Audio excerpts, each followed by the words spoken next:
Mantan Dubes Amerika Serikat ungkapkan bantuan Amerika Serikat dan Inggris untuk Jolani dalam transisi kekuasaan Suriah.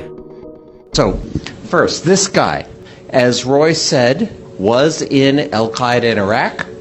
I was in Iraq between 2000. I started there in 2003 and served until 2010 with 20 months off for good behavior when they made me ambassador to Algeria, but then Condi Rice sent me back to Iraq again. So during that time, this guy, who's now the president of Syria, that's him on the left in his Al-Qaeda guise.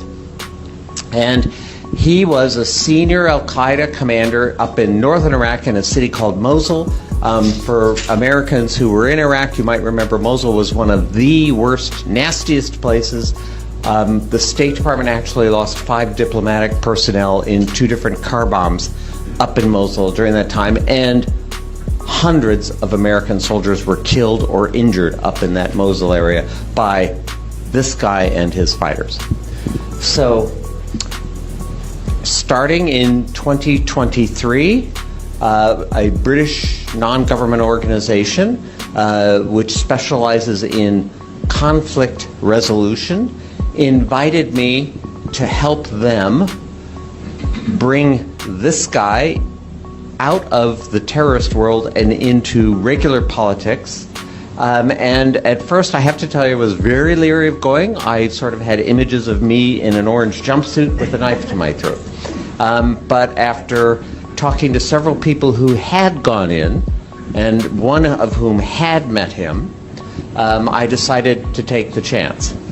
And so the first time I met him, this guy's name is nom de guerre was Abdulkader Jolani, but his actual name is Ahmed Shara, which he only revealed to the world after he captured Damascus in the Blitzkrieg of December 2024, about 5 months ago.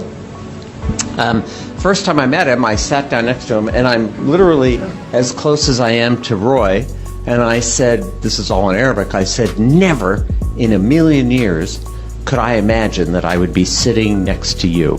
Long beard, in fatigues. And he looked at me, he speaks very softly, and he said, Wallah ana, me neither. And we went on and actually had a pretty civil conversation. I share this because he said something which really piqued my interest. He never apologized for the terrorist attacks in Iraq or in Syria, although there were many fewer in Syria. Never apologized. But he also said, you know, now I am governing an opposition-held area of northwest Syria, and I am learning that the tactics and the principles that I was following in Iraq do not apply when you actually have to govern 4 million people. And they had 2 million residents of that area of Syria, and then another 2 million refugees who had come there from other parts of Syria. So they had a population of 4 million. He said, I am learning that to govern, you have to make compromises. I was very struck by that. So that was in March 2023, just over 2 years ago. We went back a second time in September. I went to Syria in January. I met Ahmed Shara, the president then. When I saw him in the presidential palace, I said, never in a million years did I expect to see you here. And he kind of grinned and he said, well, I like to keep surprising you, Mr. Ambassador.